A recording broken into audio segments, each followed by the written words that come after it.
The recent murder of Sir David Amess, the Conservative member for Southend West, is the latest in a line of assassinations of British members of Parliament that dates back to 1812. Between 1812 and 2021, 9 British MPs have been killed by the hand of another while in office. The first MP to be assassinated was Spencer Perceval. Not only was Perceval an MP, he was also Prime Minister. Perceval was shot dead in the lobby of the House of Commons on the 11th of May 1812 by John Bellingham. The bullet struck Perceval in the chest. The Prime Minister staggered a few steps, exclaimed, "I am murdered," before collapsing. Bellingham sat quietly on a nearby bench. It later transpired that his motive for killing Perceval stemmed from a grievance against the Tory government after they had failed to compensate him for being falsely imprisoned for debt in Russia in 1804. Bellingham's trial took place only 4 days after the murder. He was sentenced to death and hanged at Newgate Prison 1 week after the murder. To date, Spencer Perceval remains the only British Prime Minister to have been assassinated.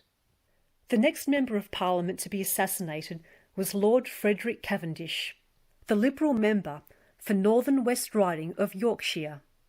On the 6th of May 1882, Cavendish, who had just been appointed Chief Secretary for Ireland, and Thomas Burke, the Permanent Under-Secretary, were walking through Phoenix Park in Dublin.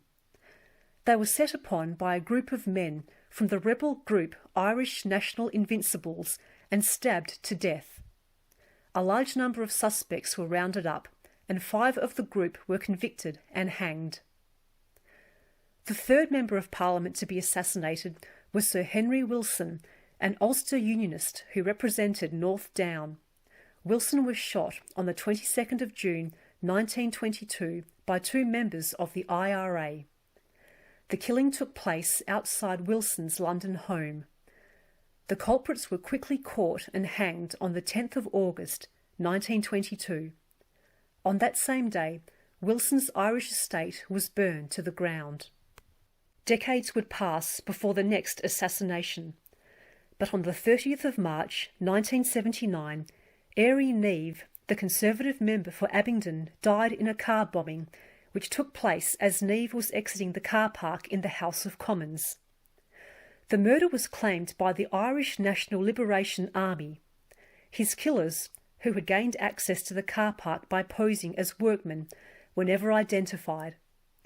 At the time of his death, Neave had been advocating for the greater use of military force in Northern Ireland. The next decade saw further assassinations, this time at the hands of the IRA. On the 14th of November 1981, Robert Bradford, the Ulster Unionist member for Belfast South, was shot dead while hosting a constituency surgery. And on the 30th of July 1990, Ian Gow, the Conservative member for Eastbourne, died in a car bombing outside his home. Unusually for MPs at the time, Gow listed his home address and number in the local telephone directory. But the most notable assassination of that era occurred in the early hours of the 12th of October 1984. The Grand Hotel in Brighton was hosting the Conservative Party conference. Prime Minister Margaret Thatcher and her cabinet were among those inside. Shortly before 3 a.m, a bomb exploded 5 floors above the Prime Minister's suite. It had been hidden under a bathtub on a long timer weeks earlier by Patrick McGee, a member of the IRA. The bomb ripped a hole through the hotel.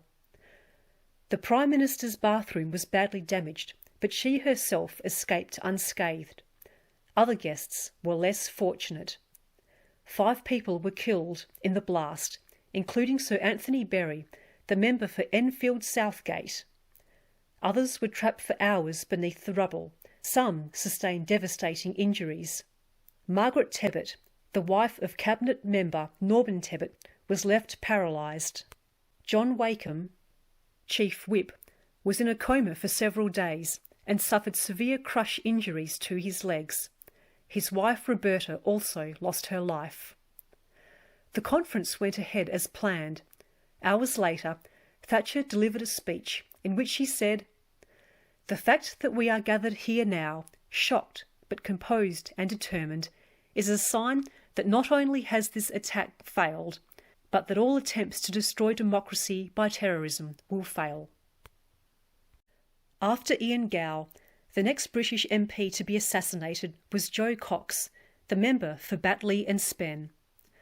Cox was the first, and to date only, female Member of Parliament and Labour Member of Parliament to have been assassinated. On the 16th of June 2016, Cox was shot and stabbed outside a library in West Yorkshire, where she was about to hold a constituency surgery. Her assailant was Thomas Mair, a white supremacist. Mair was sentenced to life imprisonment. More recently, Sir David Amess lost his life also during a constituency surgery. On the 15th of October 2021, he was stabbed multiple times by a 25-year-old British citizen of Somali heritage. As of the date of this video, investigations into the attack are ongoing, but the suspect is being detained under the UK Terrorism Act of 2000. All of these individuals died while serving their government and their country. Whatever one may think about their policies or their personalities, one thing is for certain. Removing politicians from office by way of assassination has no place in a democracy.